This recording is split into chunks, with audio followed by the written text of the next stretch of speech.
Você já sentiu que sua família estava se despedaçando bem na sua frente e você não conseguia fazer nada para impedir? Já teve a sensação de que cada palavra que saía da sua boca só piorava as coisas? Já se perguntou se Deus realmente escuta suas súplicas quando você clama pela sua família no silêncio da madrugada? Hoje eu vou te contar uma história que mudou minha compreensão sobre o poder da oração familiar para sempre. Uma história que começou com desespero absoluto e terminou. Bem, você vai descobrir, mas te aviso, se você está passando por problemas familiares, não desligue este vídeo. O que você vai ouvir nos próximos minutos pode ser exatamente o que sua família precisa para ser restaurada. Era uma quinta-feira de novembro quando recebi uma ligação que mudaria tudo. Do outro lado da linha, uma voz feminina trêmula me dizia: "Pastor, eu preciso de ajuda. Minha família está destruída e eu não sei mais o que fazer."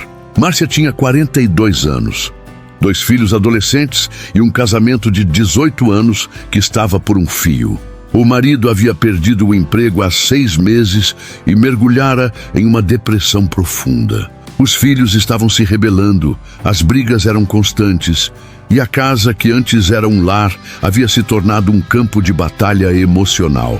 "Pastor", ela disse entre soluços, "eu oro todos os dias, mas parece que Deus não me escuta. Parece que minhas orações batem no teto e voltam. Eu não aguento mais ver minha família se destruindo."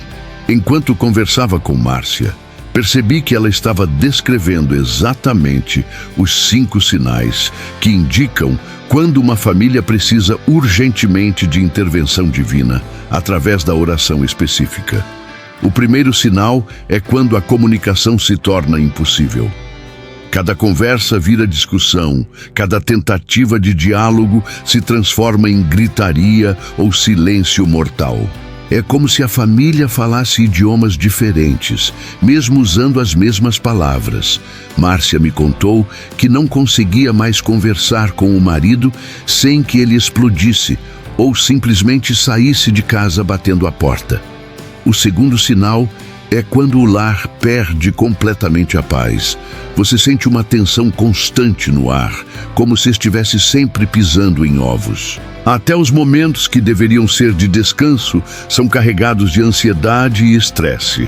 "Pastor", Márcia disse, "quando eu chegava em casa do trabalho, já sentia meu estômago embrulhar só de pensar no que me esperava."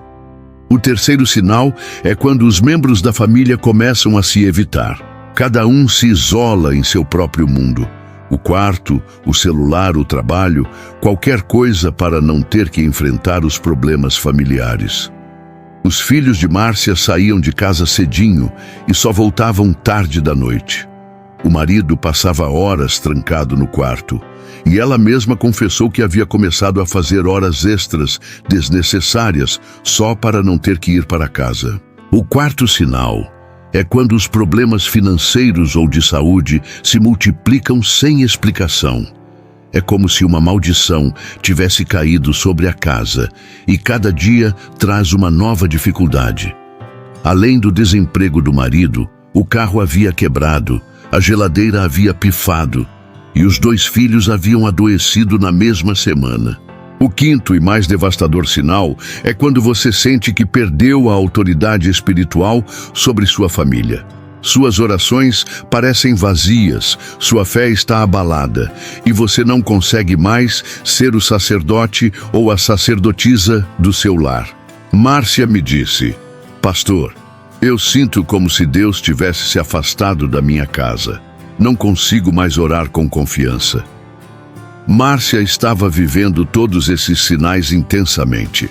Foi então que compartilhei com ela uma oração que aprendi com minha avó, uma mulher de fé inabalável que criou 12 filhos em tempos difíceis. Era uma oração baseada no Salmo 127:1, que diz: "Se o Senhor não edificar a casa, em vão trabalham os que a edificam." "Márcia", eu disse, "eu quero que você faça essa oração por 7 dias consecutivos, na mesma hora, no mesmo lugar. Mas precisa ser com fé absoluta, mesmo que você não sinta nada nos primeiros dias." A oração era assim: Senhor, eu entrego esta família nas suas mãos. Eu reconheço que tentei ser o construtor desta casa, mas esqueci que o Senhor é o arquiteto. Quebra as correntes que estão prendendo cada membro desta família. Restaura o amor que o inimigo tentou roubar. Traz de volta a paz que se perdeu. Que sua presença seja tão real nesta casa que qualquer força maligna tenha que sair. Em nome de Jesus, eu declaro que esta família será um testemunho do seu poder. Amém. Márcia começou a oração na sexta-feira de manhã, às 5 horas, antes de qualquer pessoa acordar em casa. Ela escolheu a sala de estar, o lugar onde a família costumava se reunir antes de tudo desabar. No primeiro dia, nada aconteceu. A rotina continuou a mesma. O marido mal falou com ela, os filhos saíram cedo e voltaram tarde, e ela se sentiu como se estivesse orando para as paredes.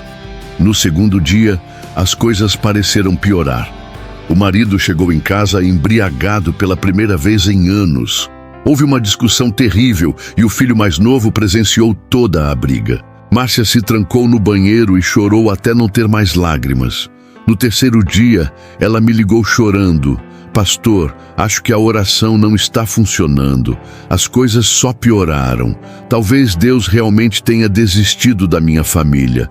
Eu disse a ela: Márcia, quando você vai ao médico e ele receita um antibiótico, você para de tomar no segundo dia porque ainda não se sente melhor? A oração é como um remédio espiritual. Precisa de tempo para fazer efeito no mundo espiritual antes de se manifestar no mundo natural. Continue orando. No quarto dia, algo extraordinário aconteceu. Márcia estava fazendo sua oração matinal quando seu filho mais novo, de 14 anos, apareceu na sala. Ele nunca a havia visto orando antes.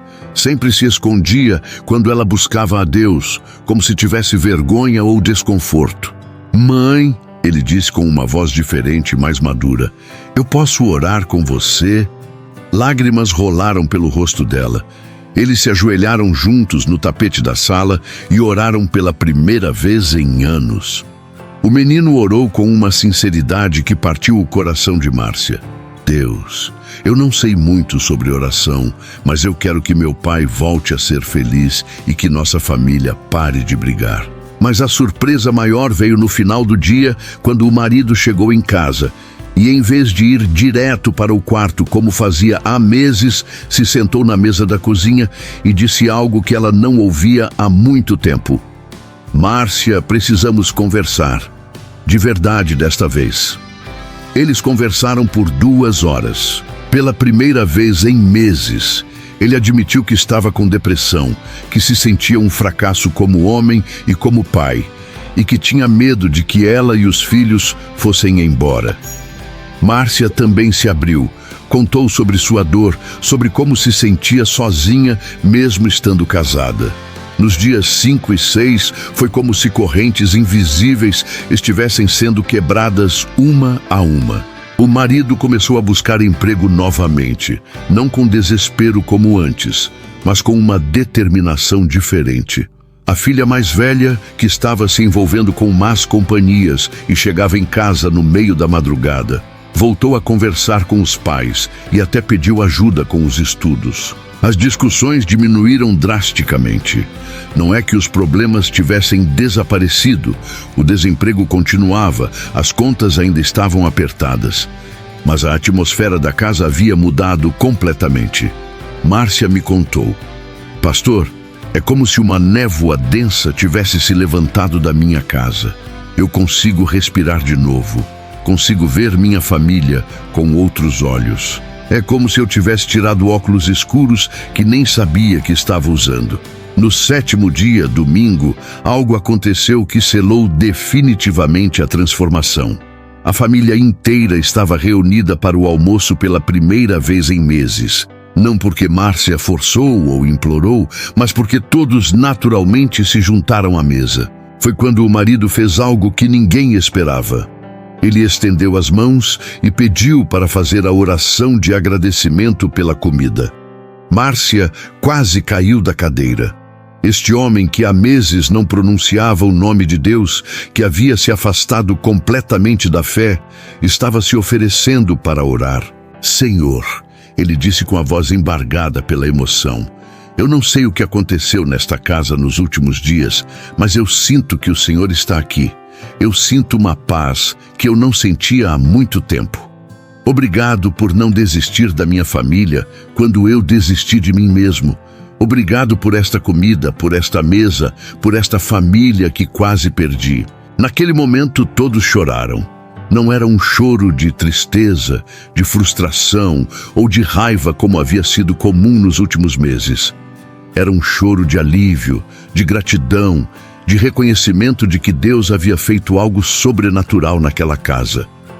3 meses depois, recebi outra ligação de Márcia, mas desta vez sua voz estava completamente diferente. Havia uma alegria genuína, uma paz que transparecia até pelo telefone. O marido havia conseguido um emprego melhor que o anterior. Os filhos estavam indo bem na escola e eles haviam se tornado uma família que orava junta todos os dias. Pastor, ela disse, eu entendi algo importante durante esses meses. Não foi só a oração que mudou minha família. Foi o fato de eu ter entregado completamente o controle para Deus.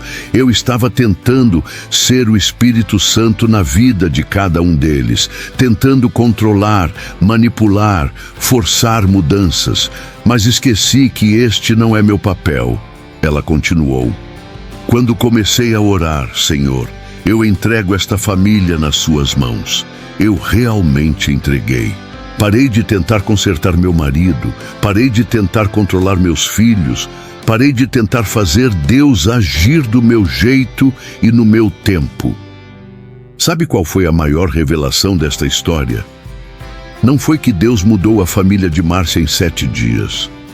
Foi que Ele já estava trabalhando na vida deles muito antes dela começar a fazer essa oração específica. A oração dos 7 dias só alinhou o coração dela com o que Deus já estava fazendo nos bastidores. Jeremias 29:11 diz, porque eu sei os planos que tenho para vocês, diz o Senhor, planos de fazê-los prosperar e não de lhes causar dano, planos de dar-lhes esperança e um futuro. Deus já tinha um plano para a família de Márcia. Ele já tinha um plano para restaurar aquele casamento, para trazer os filhos de volta ao caminho, para dar uma nova oportunidade profissional ao marido. A oração dos 7 dias foi simplesmente o que abriu o caminho para que esse plano se manifestasse. Talvez você esteja ouvindo esta história e pensando, isso é bonito, mas minha situação é diferente. Minha família está destruída há anos, não há meses. As feridas são profundas demais. Já tentei de tudo, terapia, aconselhamento, conversas, súplicas, chantagem emocional. Nada funcionou. Eu quero te fazer uma pergunta bem direta. Você já tentou entregar completamente o controle para Deus?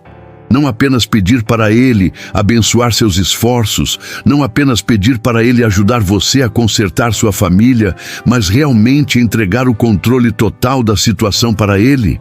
A verdade é que muitas vezes somos como Márcia no início. Oramos fervorosamente, jejuamos, frequentamos cultos, mas continuamos tentando controlar o resultado. Pedimos para Deus agir, mas não largamos o volante. Queremos que Ele seja nosso copiloto, quando na verdade Ele quer ser o motorista. Esta oração dos 7 dias não é mágica. Ela não é uma fórmula infalível que funciona automaticamente. Ela é poderosa porque nos força a reconhecer nossa dependência total de Deus, nossa incapacidade de consertar nossa família com nossas próprias forças. Quando oramos, Senhor, eu entrego esta família nas suas mãos. Estamos fazendo uma declaração de fé profunda. Estamos dizendo, eu confio em Ti mais do que nos meus próprios esforços. Eu confio no seu timing mais do que na minha urgência. Eu confio nos seus métodos mais do que nas minhas estratégias. Se você identificou os 5 sinais na sua família, se você sente que chegou ao limite das suas forças, se você está no ponto onde Márcia estava naquela quinta-feira de novembro, quero te convidar a fazer essa oração por 7 dias consecutivos. Mas faça com fé, mesmo que você não sinta nada nos primeiros dias. Lembre-se, a fé não é um sentimento, é uma decisão. A fé não é baseada no que você vê, mas no que você crê que Deus pode fazer. Escolha um horário e um lugar específicos. Pode ser de manhã cedo, como Márcia fez, ou à noite, depois que todos dormirem. O importante é ser consistente. Deus honra a persistência e a constância. E prepare-se, porque é possível que as coisas piorem antes de melhorar. O inimigo não vai ficar feliz em ver você buscando a Deus de forma tão intencional pela sua família. Mas não desista. Continue orando, continue entregando, continue confiando. Se essa história tocou seu coração, é porque o Espírito Santo queria que você ouvisse isso hoje. Não é coincidência você estar aqui neste exato momento, ouvindo sobre o poder da oração familiar. Deus tem um plano para a sua família também. Se você está passando por problemas familiares neste momento, deixe um comentário dizendo: "Eu creio", e eu vou orar especificamente pela sua família. Compartilhe este vídeo com alguém que você sabe que precisa desta palavra, que está passando por dificuldades familiares. E se você ainda não é inscrito no canal, se inscreva agora, mas só se você estiver realmente disposto a transformar sua vida espiritual. Porque aqui não publicamos conteúdo para entreter, mas para transformar vidas, para tocar corações, para levar esperança onde há desespero. Que Deus abençoe sua família e que ela seja um testemunho vivo do poder da oração em sua vida.